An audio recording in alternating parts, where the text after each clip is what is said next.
12 Years That Shook the World tells true stories from Holocaust history that may not be suitable for everyone. Previously, on 12 Years That Shook the World. The Germans declared war.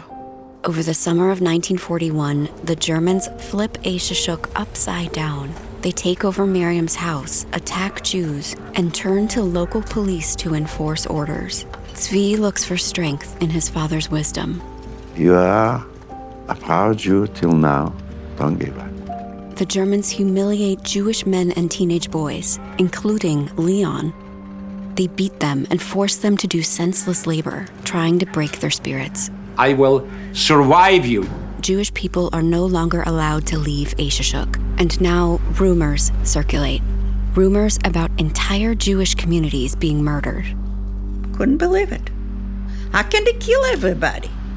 It's impossible. Many Jews in Eyshishok discount the rumors, and now they turn their focus to one of the holiest moments of the Jewish calendar, Rosh Hashanah, the Jewish New Year. 2 days of celebration, song, and prayer.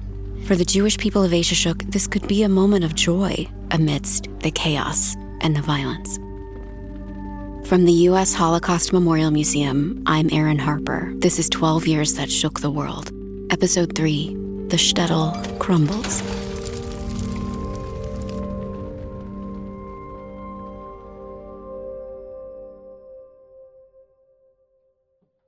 Throughout Eyshishok, many Jewish women are busy, baking bread, preparing apples and honey, and setting out candles to light. It's September 21st, 1941, and Rosh Hashanah starts tonight at sundown. Miriam is outside, cleaning in front of her house before the holiday begins. Here's historian Dr. Lindsay MacNeill. The first sign that something is really wrong in Eyshishok comes on the eve of Rosh Hashanah.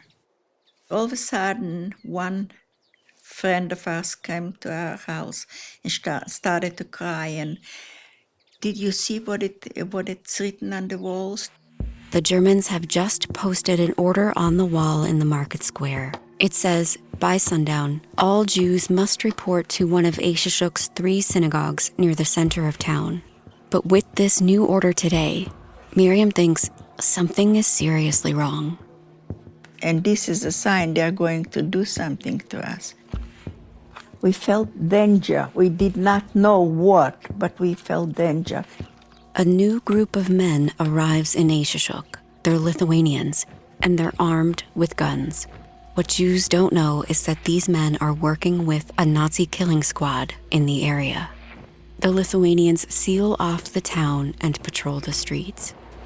This adds a level of terror for the Jewish community. It is very clear that something very bad is about to happen.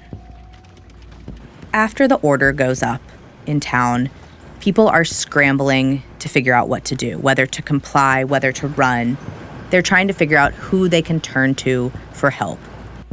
And Miriam starts going from house to house, asking her neighbors, what should we do? What is the right decision? What is your plans? Are you going to leave town? People are running away. He said, what do you mean? How can I move? Look, my daughter is pregnant. I cannot go any place. Any day she's going to have a baby. Miriam runs to another house, but they have the same questions. What do you mean, what am I going to do? Where can I go? Whatever there'll be, we have to face it. Some Jewish people are speculating.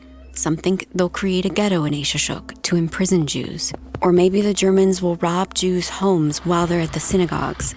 Or they'll send Jewish men away for forced labor. But house after house and family after family, no one Miriam talks to is planning to leave town. Like her neighbor said, whatever it will be, they'll have to face it. Miriam eventually gets tired. She heads home to her mother, with no plan other than to wait.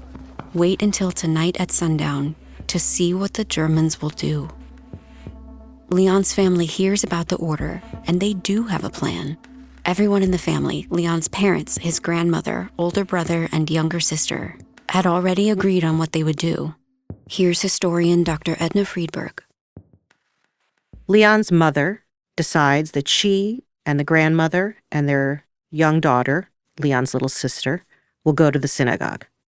They're convinced, based on prior experience, that if they report there, only men and teenage boys would be sent to labor camps. That's what they can imagine as the most terrible thing that could happen, but that women and girls would be spared. And especially after what the Germans did to Leon, throwing him in an outhouse, beating him, humiliating him, and forcing him to do labor for the Germans' amusement. There's no way Leon, his father, or his brother will follow the order and go to the synagogues. They're getting out of Eyshishok immediately. So the family splits. Leon's mother, sister, and grandmother head to the synagogues.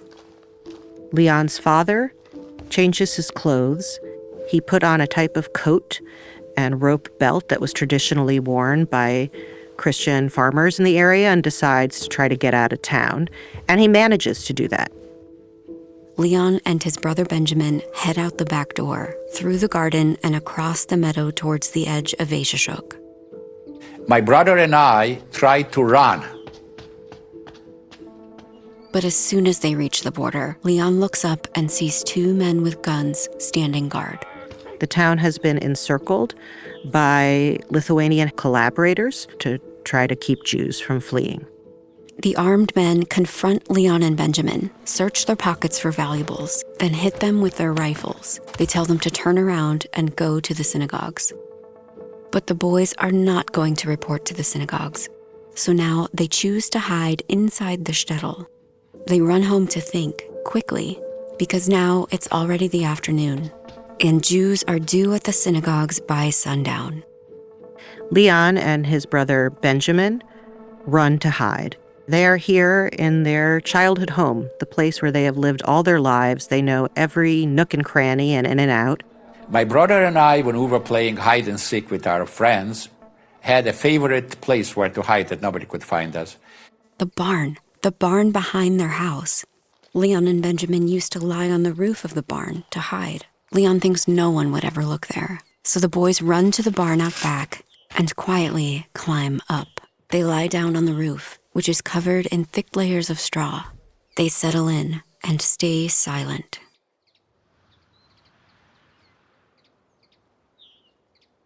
It's now late afternoon, just hours before sundown. Zvi and his younger brother David are at home with their mother. She's been cooking and baking for Rosh Hashanah, soup, chicken, and bread. Here's historian Dr. J. Luke Ryder. Lithuanian guards surround the Shtetl and go from house to house. And Zvi and his brother immediately know they have to try to escape. But as they start to make their break, the guards stop them and force them back. Zvi and his younger brother David reluctantly make their way to the synagogues, not knowing what they will find. The sun is going down in Eyshishok, and the Rosh Hashanah holiday is about to begin. Miriam is at home with her mother, still waiting to see what will happen. And my mother put the candlesticks on the table, and she was going to light the candles. And it was getting a little dark. Not completely dark.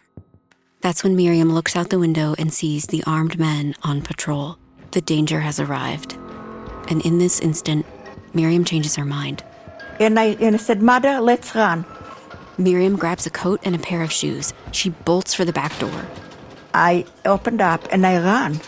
But as she rushes away from the house, Miriam realizes her mother isn't following behind her. She doesn't know where she went.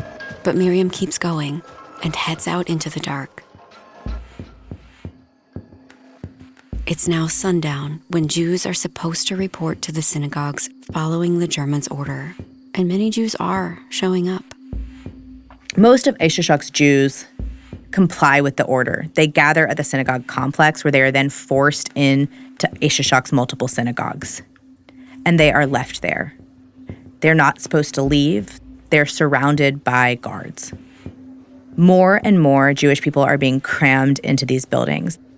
Within an hour, about 1,000 Jewish people are already packed into the main synagogue, including Leon's mother, sister, and grandmother.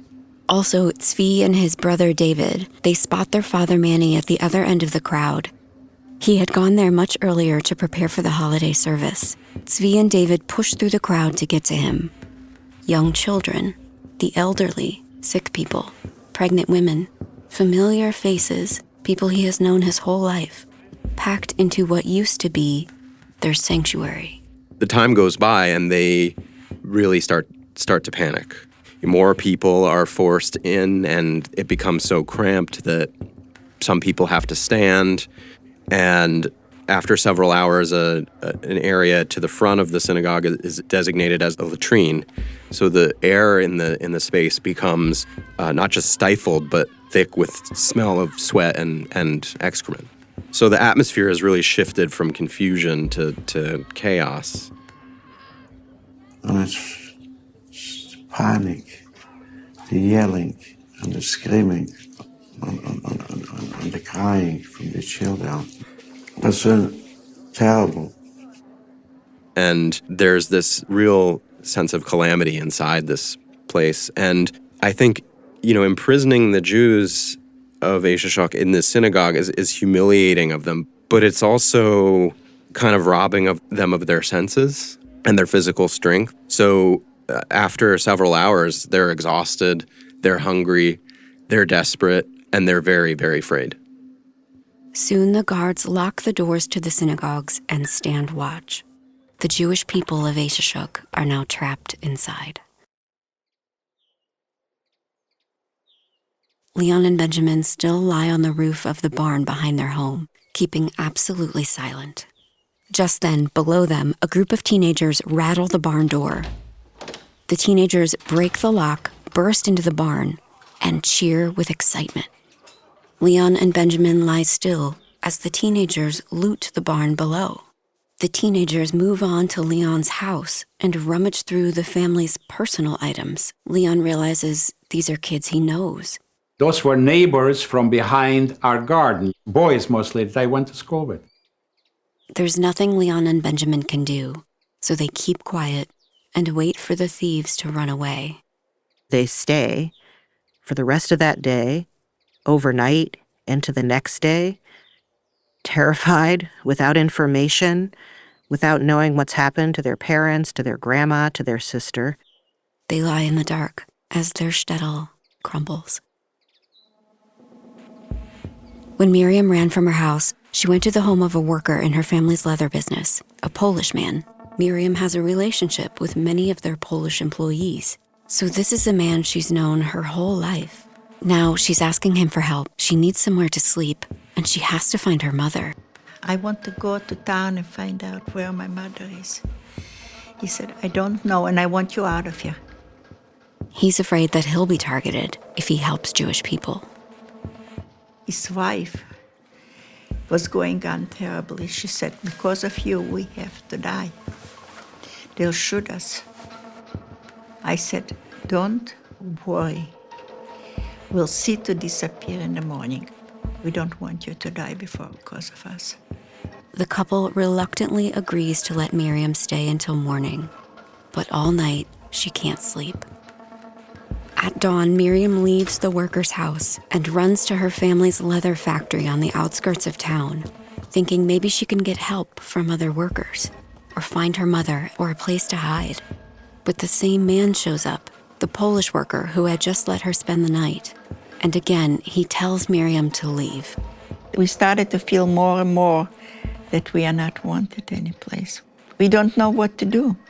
Then Miriam remembers the farmer, the Polish Catholic man named Korkuch. He was the one who offered her help back when the rumors started. In my mind came about this man that told me we should run to his village. He just mentioned, run to me and I'll hide you. Just then, she sees another Polish man she knows walk by. He knows how to get where Korkuch lives. Miriam makes a deal with him. She gives him materials from the leather factory, and in exchange, he agrees to lead her to the village. They set out away from Eyshishok.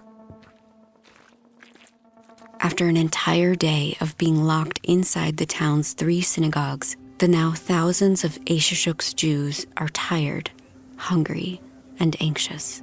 The guards are forcing more people inside, Jews from the surrounding area.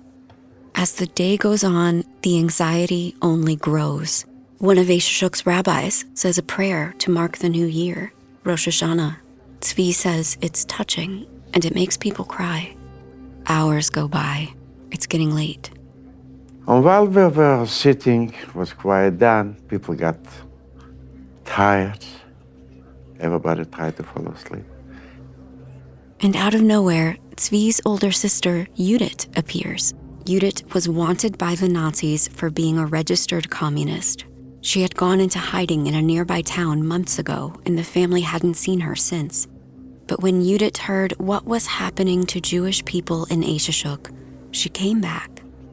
Zvi and his father Manny don't understand. She said, the fate what's going to be with you is going to be with me. Judith wanted to be with her family, no matter the consequences. So Manny and his sons know that Judith is marked for death as a communist, and she will very, very likely be shot. I saw my father get old and gray in this moment for 10 years. His face was changed from pain. His father Manny makes a plea. He says, get Judith out of the synagogue. Take her to a nearby town called Ryder. Get her back into hiding. Zvi accepts his father's plea. He grabs Judith, but all the doors are locked. Then Zvi spots a window in the foyer of the synagogue. It's cracked open slightly. When the guards are not looking, Zvi and Judith quietly open the window and climb out. Zvi leads Judith on a walk more than 10 miles to Ryder. Zvi heads back toward Eyshishok in hope of freeing his brother and father through that same window. So he thinks, well, if I got her out and I got myself out, I can go back and I can get the rest of them. And just as he's about to rejoin his family inside the main synagogue, Zvi is spotted by guards and he's thrown into a different synagogue, now separated from his family. Jews spend another night in this chaos. 3 days. It's now been 3 days since the Germans ordered Jews to report to the synagogues. Suddenly, on this morning, the guards unlock the doors. They announce that they're moving all Jews from the synagogues to the nearby field in the center of town. And the guards say from there, Jews will be taken to a ghetto. Pointing their guns, the guards line up the Jewish men, women, and children in rows. Among them are Leon's mother, sister, and grandmother, Zvi and his family, and Miriam's mother, who also ended up imprisoned in the synagogues. All weary and afraid. The guards begin to march them through the streets of their shtetl. Dogs circle the rows of Jewish families, so no one can step out of line. On the one hand, there's relief in this. There's fresh air, which had been lacking in the synagogues. But you're also exposed to the eyes of your entire community. And this is not private. Non-Jewish neighbors from Eyshishok and the surrounding area show up. Some of these neighbors are laughing and clapping as they watch the guards force Jewish people through town. Jews are pushed into a large field, surrounded by a wooden fence with planks 6 feet high. The guards close the gate behind them. Normally, this fenced-in field was a place where people in Eyshishok would play soccer or buy and sell horses. But now, Zvi says, it feels like a cage. Zvi catches sight of his family. He hadn't seen them since he snuck Judith out of the synagogue. And while Zvi is relieved to see them, he's shocked by the state they're in. My father, I couldn't recognize my father. His face was changing in my eyes. The whole burden of the children was on him. My mother was also so broken. Everybody. Not the same people as they came in. Zvi looks out over the fence. On each of the surrounding rooftops is a guard armed with a rifle, keeping watch on them. Some of the other people in town approach the field and talk to Jews through the fence planks. And a few of them actually encourage the Jews to run away. But many ridicule Jews trapped inside. Some of them are yelling taunts and, jeering at them and saying, truly chilling things like, "It'll be your turn soon." Some are trying to convince Jews to give up any valuables they may have on them, like wedding rings or other jewelry. Quite a few others are saying, "You should hand over whatever it is you have to us, because you won't need it."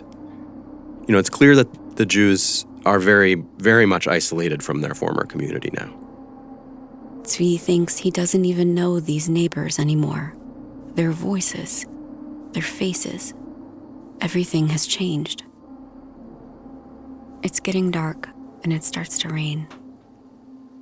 Remaining imprisoned in the fenced-in field are Zvi and his family, Leon's mother, sister, and grandmother, and more than 3,000 other Jewish people. They have no food, no water. And although everyone is exhausted, Zvi says no one sleeps. They all just wait for the next day to come. It's now Thursday, September 25th, 1941. It's been 4 days since the Germans ordered Jews to report to the synagogues. And on this morning, the guards announce they need a group of young, strong Jewish men and teenage boys. They pick them out of the crowd. They tell them that they are going to go build a ghetto or to do forced labor. The guards line up at least 100 Jewish men and teenage boys. The guards lead them out, away from town. A short while later, Jews confined in the fenced-in field hear gunshots. Fear sets in. The guards call for another group of Jewish men, but this time the guards bring a letter. The Lithuanians and Germans circulate this letter, supposedly written by a Jew who had been led away and resettled in this ghetto. And the letter explains that the Jews who are imprisoned there on the field are also going to join this ghetto once it's prepared, and they're going to be put to work. But it doesn't really work. The desired effect is calm, and the answer is panic. No one knows what to believe. They don't know what's real. The ghetto, the gunshots. Zvi watches his mother and brother David. They can't stop crying. Everything is unraveling. The air around this fenced-in field is full of pleading and crying and dogs barking, and there's police screaming orders at the captives, flashing their weapons. And Zvi's, one of his most vivid memories of this is that people seem to lose human form. Zvi feels everyone is humiliated and broken.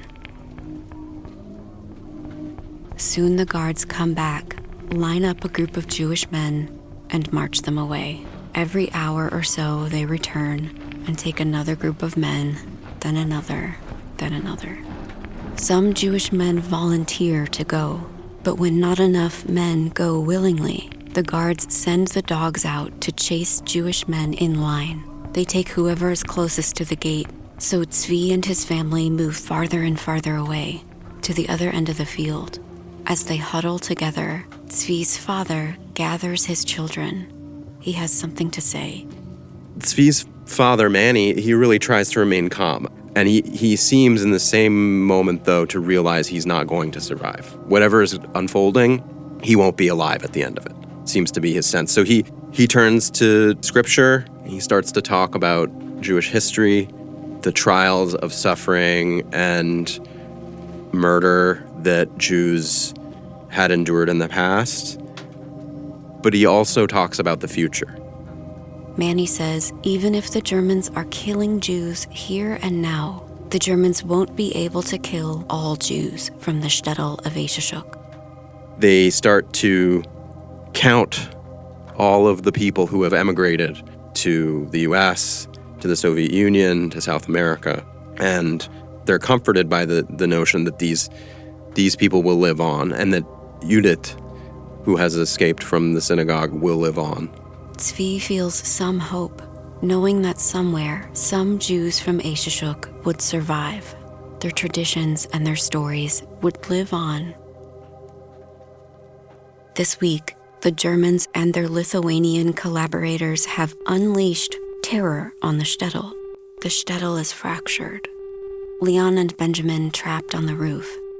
their mother, sister, and grandmother imprisoned in the field, Miriam on the run, separated from her mother. And now the guards return to the field.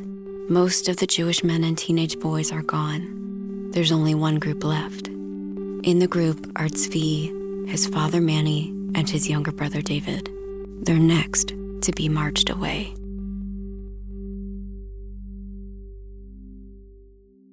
Coming up on 12 Years That Shook the World. The air became so heavy. His father leans toward him and repeats, you will survive, you will survive, you will live and you will take revenge. We prayed harder. We prayed harder and believed there'll come a miracle. They have this kind of romantic feeling for each other. They started showing me how to use a machine gun, and they started showing me how to use dynamite.